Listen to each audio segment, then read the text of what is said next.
ಅಯೋಧ್ಯೆಯಲ್ಲಿ ರಾಮ ಮಂದಿರ ಉದ್ಘಾಟನೆಗೆ ಕ್ಷಣ ಗಣನೆ ಶುರುವಾಗಿದೆ. ಅಯೋಧ್ಯೆಯಲ್ಲಿ ರಾಮ ಮಂದಿರ ಆಗಬೇಕು ಅಂತ ಹೇಳಿ ಎಷ್ಟೋ ಲಕ್ಷಾಂತರ ಮಂದಿಯ ಕನಸು ಕೂಡ ಆಗಿತ್ತು. ಈಗ ಅಯೋಧ್ಯೆ ರಾಮ ಮಂದಿರ ಉದ್ಘಾಟನೆಗೆ ಕ್ಷಣ ಗಣನೆ ಶುರುವಾಗಿರುವಂತದ್ದು. ರಾಮನೂರಿನಲ್ಲಿ ಈಗ ಕನ್ನಡಿಗರು ಕೂಡ ಬೀಡು ಬಿಟ್ಟಿದ್ದಾರೆ. ಪ್ರಾಣ ಪ್ರತಿಷ್ಠೆಯ ದೃಶ್ಯವನ್ನ ಕಣ್ತುಂಬಿಕೊಳ್ಳಲು ಕಾತುರವಾಗಿ ಕಾಯ್ತಾ ಇದ್ದಾರೆ. ರಾಮ ಭಕ್ತರು 500 ವರ್ಷದ ಹೋರಾಟ ಈಗ ಫಲಿಸಿದೆ ಅಂತಾನೆ ಹೇಳಲಾಗ್ತಾ ಇದೆ.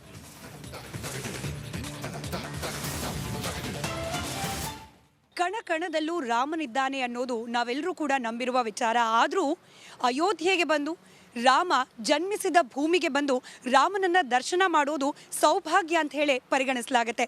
ಇದೇ ಕಾರಣಕ್ಕೆ ದೂರ ದೂರದ ಊರುಗಳಿಂದ ಕೂಡ ರಾಮನನ್ನ ಹುಡ್ಕೊಂಡು ಆತನ ದರ್ಶನಕ್ಕೋಸ್ಕರ ಸಾವಿರಾರು ಮಂದಿ ಪ್ರತಿನಿತ್ಯ ಅಯೋಧ್ಯೆಗೆ ಆಗಮಿಸ್ತಾರೆ, ನಮ್ಮ ಕನ್ನಡಿಗರು ಕೂಡ. ಹೀಗೇನೆ ಅಯೋಧ್ಯೆಯಲ್ಲಿ ರಾಮನ ದರ್ಶನ ಪಡ್ಕೊಳ್ಳಿಕ್ಕೆ ಬಂದಿರುವ ಕನ್ನಡಿಗರು ನನ್ನ ಜೊತೆಯಲ್ಲಿದ್ದಾರೆ, ಮಾತನಾಡಿಸೋಣ.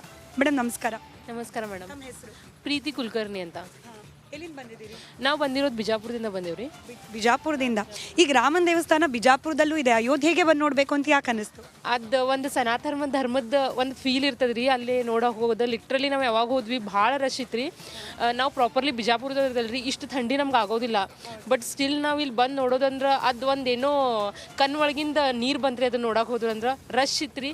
ಬಟ್ ಇನ್ನೂ ಇಂಪ್ರೂವ್ಮೆಂಟ್ ಆಗ್ಬೇಕದ ರೀ, ಅಲ್ಲೆಲ್ಲ ಕನ್ಸ್ಟ್ರಕ್ಷನ್ ನಡ್ಯಾಕತ್ತದ. ಸೊ ಆಲ್ಮೋಸ್ಟ್ ಇನ್ನೂ 3 years ಬೇಕು ಅನ್ಸುತ್ತೆ ರೀ ನನಗಾಗಲಿಕ್ಕೆ. ಬಟ್ ಅಲ್ಲಿ ಹೋಗಿ ನೋಡೋದು, ನಮ್ಮ ಮನೆ ಕಡೆ ನೋಡೋದು, ಅದು ಒಂಥರ ಒಂದು ಅನುಭವನ ಬರ ಇರ್ತದ್ರಿ. ಸರ್, ಸಾಕಷ್ಟು ಹೋರಾಟ ಆಯಿತು, ಇಲ್ಲೊಂದು ರಾಮ ಮಂದಿರ ನಿರ್ಮಾಣ ಆಗಬೇಕು ಅಂಥೇಳಿ. ಕಡೆಗೂ ಈಗ ರಾಮ ಮಂದಿರ ನಿರ್ಮಾಣ ಆಗ್ತಾ ಇದೆ, ಉದ್ಘಾಟನೆಗೆ ಸಿದ್ಧವಾಗಿದೆ. ಹೇಗೆ ಅನ್ನಿಸುತ್ತೆ ಒಬ್ಬ ರಾಮ ಭಕ್ತನಾಗಿ ನಿಮಗೆ? ತುಂಬ ಸಂತೋಷ ಅನ್ನಿಸ್ತದೆ. ಈ ಟೈಪ್ ನಾವು ಅಂದಿದ್ದಿಲ್ಲ, ಈ ಟೈಪ್ ಇದಾಗ್ತದೆ ಅಂತ ಅಂದಿದ್ದಿಲ್ಲ.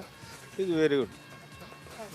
ಮೇಡಮ್, ತಾವು ಹೇಳಿ, ಅನೇಕ ಮಂದಿರಗಳಿದೆ, ಆದರೆ ಈಗ ರಾಮ ಮಂದಿರಕ್ಕೆ ಸಿಗ್ತಾ ಇರುವಷ್ಟು ಪ್ರಾಮುಖ್ಯತೆ, ಹಾಗೆ ಇದ್ರ ಬಗ್ಗೆ ಹಿಂದೂ ಸಮುದಾಯಕ್ಕೆ ಇರುವಂತಹ ಉತ್ಸಾಹ ಬೇರೆ ಎಲ್ಲೂ ಕೂಡ ಕಾಣಲಿಕ್ಕೆ ಇಷ್ಟು ವರ್ಷಗಳ ಕಾಲ ಸಿಕ್ಕಿರಲಿಲ್ಲ. ಯಾಕೆ ಈ ಅಯೋಧ್ಯೆಯಲ್ಲಿರುವ ರಾಮ ಮಂದಿರಕ್ಕೆ ಇಷ್ಟು ಉತ್ಸಾಹ, ಇಷ್ಟು ಎಲ್ಲರೂ ಕಾಯ್ತಾ ಇದ್ರು? ನಿಮ್ಗೇನು ಅನ್ಸುತ್ತೆ?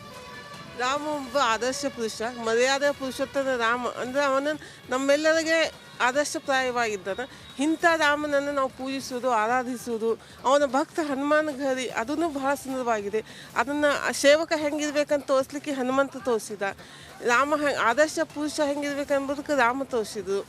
ಮತ್ತು ಲಕ್ಷ್ಮಣ ಹೆಂಗೆ ಅಣ್ಣನನ್ನು ಹೆಂಗೆ ಗೌರವಿಸ್ಬೇಕೆಂಬುದನ್ನು ಅವ ತೋರಿಸಿದ ಲಕ್ಷ್ಮಣ.